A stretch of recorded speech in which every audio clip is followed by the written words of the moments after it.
across the classroom, grabbing Jasmine Williams by the arm hard enough to leave marks. "You don't belong here," he barked. "This class is for people like us." The advanced chemistry class at Lincoln High fell silent.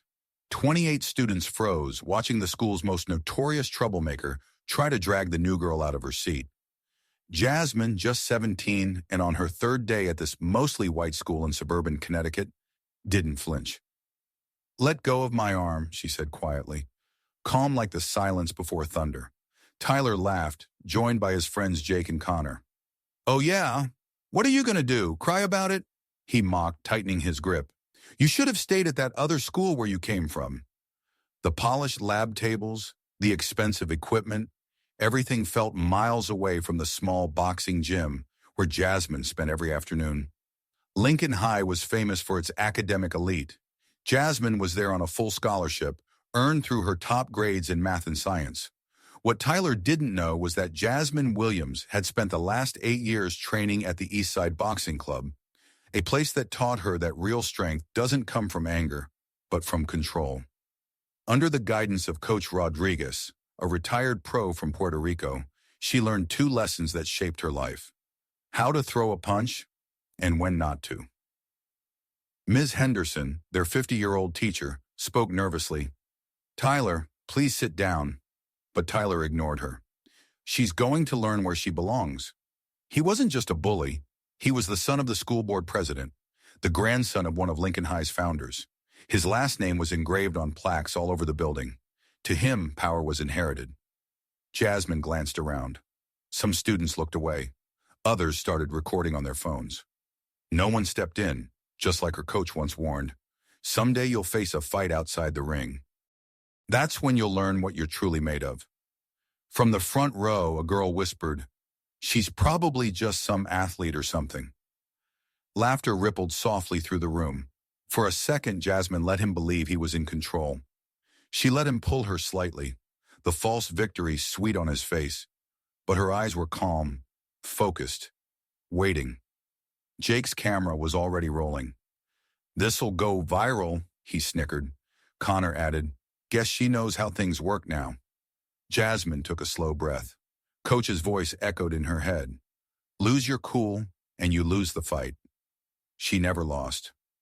"Last chance," she whispered, barely loud enough for Tyler to hear. He sneered. "Don't you get it? I'm in charge here." Then everything changed. In a motion so fast the class barely saw it, Jasmine stood, twisted her wrist, broke his grip, and sent Tyler stumbling backward. The room froze. She adjusted her backpack and said evenly, "Next time you touch me without permission, you'll find out exactly what a state junior boxing champion can do." Tyler rubbed his wrist, stunned. No one spoke. Phones disappeared into pockets. Ms. Henderson blinked, still processing what she'd seen. In 20 years of teaching, she'd never witnessed Tyler Morrison look afraid. Because Jasmine Williams wasn't just another new student. She was a fighter, and she just taught Lincoln High what real strength looks like. She was a storm disguised as an ordinary teenager, carrying years of training in her hands and a lifetime of determination in her heart. Tyler Morrison had just awakened a power he was never ready to face. And as he rubbed his sore wrist, he had no idea this was just round 1 of a story that would shake the entire school. If you love stories about courage and standing up for what's right, make sure to subscribe. Because what just happened was only the opening move in a battle where all the rules were about to change. By the end of the day, whispers spread through Lincoln High like wildfire. Within hours, half the school had heard that the new scholarship student had attacked Tyler Morrison. But every storyteller had their own version. "She came in acting all high and mighty," whispered Madison Cooper, the mayor's daughter, to her circle in the cafeteria. "Typical attitude. I bet she came from one of those rough schools." Jasmine sat alone in the corner, pretending not to hear. Her mother, a nurse who worked double shifts to cover the expenses the scholarship didn't, had always warned her, "In places where you're not expected, every step you take will be judged 10 times harder." She never truly understood that advice until today. Moments later, Tyler walked into the cafeteria with his wrist wrapped dramatically, surrounded by Jake, Connor, and the rest of the lacrosse team. He spoke loudly, making sure everyone could hear his side. She just snapped for no reason, he said. My dad always said people like that cause trouble. Jake was filming everything, already planning to post it online. This will show everyone who they're letting in here, he laughed. What Tyler didn't know was that Jasmine Williams had grown up as the only black student in 3 different schools. Her mother had always fought to give her the best education possible, even if it meant long commutes and hostile hallways. When Jasmine joined the East Side Boxing Club at 12, she wasn't just learning punches. She was learning discipline, balance, and how to turn frustration into focus. Boxing isn't about hitting, Coach Rodriguez told her on her first day. It's about mastering yourself when everyone else expects you to lose control. Later that day, Principal Patricia Walsh called Jasmine into her office, a room lined with photos of graduates who had become senators and CEOs. The space seemed built to intimidate. Jasmine, the principal began carefully, I understand you may feel out of place here, but physical altercations aren't tolerated at Lincoln High. Physical altercation? Jasmine repeated, calm but firm. I defended myself when someone tried to drag me out of class. Well, the principal continued, flipping through the report, Tyler says you started it, and considering you come from a different background, maybe another school would be a better fit. Jasmine's blood boiled, but her voice stayed steady. My background includes a 9.7 GPA in math and science, Miss Walsh. Which part of that doesn't fit here? The principal froze, clearly not expecting that.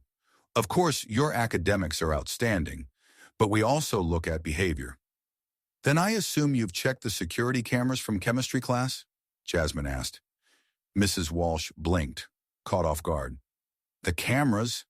Yes, I'm sure they'll show exactly who grabbed who first, Jasmine said, rising from her chair. Meanwhile, Tyler's version of the story grew even more dramatic. In gym class, he warned teammates that Jasmine was dangerous. Connor suggested they do something before she caused more problems. Tyler smirked. My dad knows everyone in this town. One call, and she's gone. What he didn't know was that someone was already recording. Emma Rodriguez, Jasmine's cousin, and the only Latina in their year. She had quietly started capturing every biased comment and whisper, waiting for the right moment to reveal the truth. That afternoon, when Jasmine walked into the boxing club, Coach Rodriguez could tell by her eyes that something inside her had changed. She wasn't just training anymore. She was preparing. Tough day?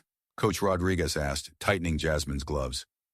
They think they know my story, she said, hitting the heavy bag with deliberate precision. Each strike echoed like punctuation to her words. They think they know who I am.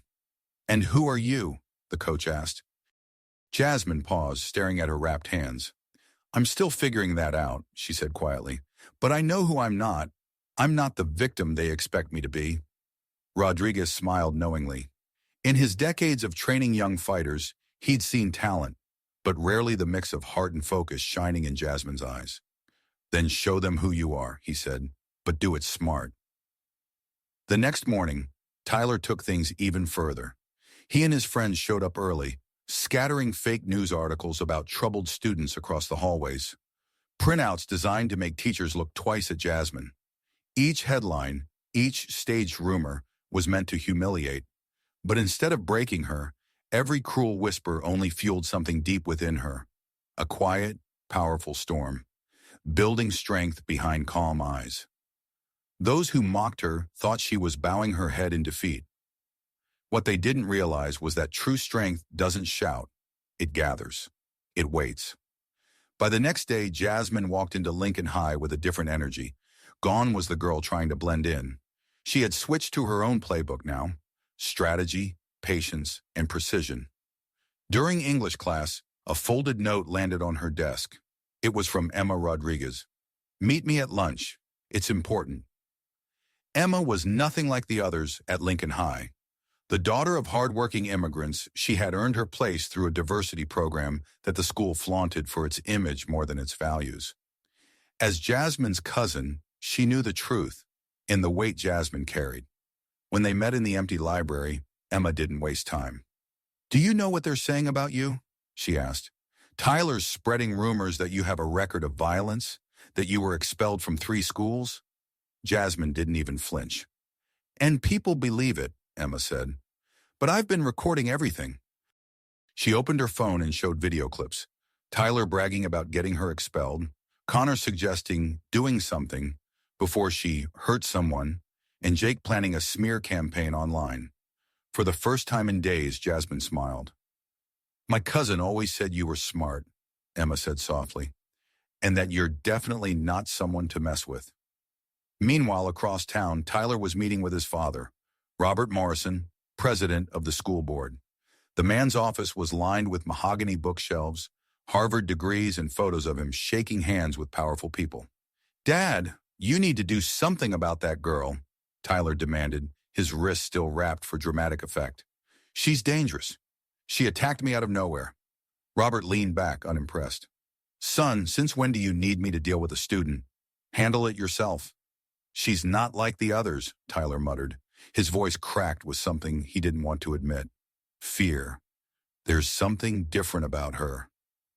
Different how? His father asked. She's not scared, Tyler said quietly, and that's what scares me. That afternoon, Jasmine met Emma in the school parking lot. I got more, Emma said, showing her phone. More recordings. Madison Cooper mocking Jasmine, Jake plotting to show her true colors. They have no idea what they're creating, Jasmine said, watching the videos. Every word they say is building their own downfall. Emma frowned. You already have a plan, don't you? My coach says that in boxing you never step into the ring blind, Jasmine replied. You study your opponent, their rhythm, their habits, their weaknesses. She handed Emma back her phone carefully. And Tyler Morrison and his friends? They're predictable, entitled, and dumb enough to document their own downfall. That night at the boxing club, Coach Rodriguez noticed something different. You're focused tonight, he said, watching her movements. I am, Jasmine answered, throwing a perfect combination into the heavy bag. I'm done being treated like I don't belong. He raised an eyebrow. So what's the plan? Jasmine hit the bag one last time, a sharp, echoing strike. I'm going to give them exactly what they want, she said, her eyes cold with purpose. It was more than training now. It was a demonstration of what happens when you underestimate someone. Remember, Coach Rodriguez said, watching Jasmine's flawless form as she worked the bag, the best fight is the one you win before you even throw the first punch. The next morning, Jasmine was called once again to the principal's office. Jasmine, said Principal Walsh, folding her hands on the desk, we've received additional concerns about your behavior. Some parents have expressed unease. Parents like Robert Morrison? Jasmine asked calmly. The principal blinked, caught off guard. Well, Mr. Morrison is a respected member of the school board, and Tyler is his son, Jasmine finished for her, the same son who tried to drag me out of class in front of 28 witnesses. The reports are conflicting, Walsh replied weakly. Did you check the security footage like I suggested? Jasmine asked. Another pause. The cameras in the chemistry lab were under maintenance that day. How convenient, Jasmine said softly, her sarcasm slicing through the air. At lunch, Tyler made sure to seize the spotlight again. Hey, everyone, he shouted across the cafeteria. My dad found out more about her. She's got a violent past. That's why she's here. Jake recorded the entire performance on his phone, grinning. Perfect. This will show everyone what kind of people they're bringing in now. But 2 tables away, Emma Rodriguez was already recording him. Every word, every lie, every sneer. And Jasmine? She sat quietly in the corner, her expression calm, eyes locked on Tyler with the patience of a strategist waiting for the perfect opening. That afternoon, everything changed. When Jasmine walked through the halls of Lincoln High, she wasn't the new student trying to disappear anymore. She moved with purpose. Each step measured, her head high, her presence commanding enough to make people turn. Something had shifted, and for the first time, Tyler Morrison felt it. That flicker of unease that comes when arrogance meets reality. Friday morning arrived. Jasmine wasn't carrying just her books this time. Are you sure about this? Emma whispered when they met in the hallway. Absolutely, Jasmine said, her voice steady. Today, they'll learn what it means to underestimate someone. During first period, Tyler turned his performance up another notch. My dad found even more, he announced to the history class. Apparently, she was expelled from 2 schools for assault.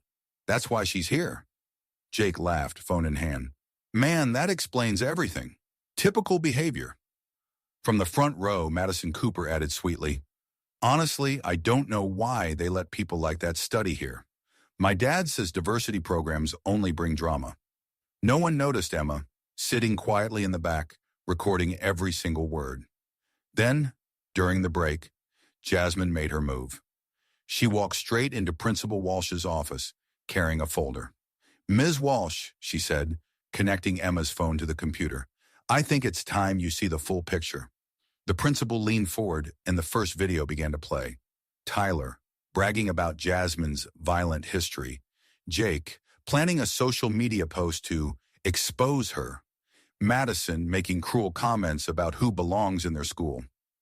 Oh my God, Ms. Walsh whispered, her face turning pale. There's more, Jasmine said evenly. The next clip showed Connor suggesting, someone should deal with her, and Tyler boasting, one call from my dad and she's gone. By the time the last video ended, the room was silent. The principal's hands trembled slightly. Jasmine, I didn't know. You didn't know, Jasmine replied, her tone calm but cutting, because you didn't want to. When I asked you to check the cameras, you said they were down. When I asked for a fair investigation, you believed the school board president's son. Meanwhile, just a few doors away, Tyler and his friends laughed over lunch, completely unaware that their entire empire of lies was about to collapse. Man, by the end of the week, she'll be gone, Tyler bragged, waving his still bandaged wrist like a badge of honor. My dad already called some board members, he added with a smirk. He said she's a risk to everyone else here. And then, the principal's voice echoed through the PA system. Tyler Morrison, Jake Stevens, Connor Blake, and Madison Cooper, please report to the principal's office immediately.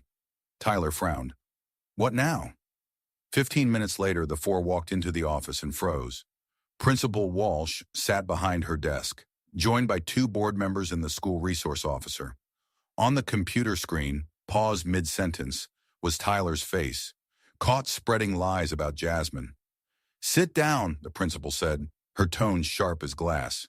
Tyler tried to recover his confidence. Ms. Walsh, if this is about that girl, this, she interrupted, is about 3 days of documented harassment, targeted rumors, and discriminatory behavior. She pressed play. For the next 15 minutes, the office filled with their own voices. Every cruel comment, every arrogant word. Jake, the one who loved filming others, now sat watching himself being filmed. Madison, who had always felt untouchable, saw her most poisonous remarks echo through the room. Connor, who thought he could talk without consequences, stammered, "This is illegal. You can't record us." The officer replied calmly, "Actually, this is Connecticut. One-party consent. If you're part of the conversation, you can record it." Tyler swallowed hard. "My dad's going to hear about this." "He already has," Mrs. Walsh said coldly. And after reviewing the evidence, the school board reached a unanimous decision. The door opened. Jasmine Williams entered, quiet, steady, composed.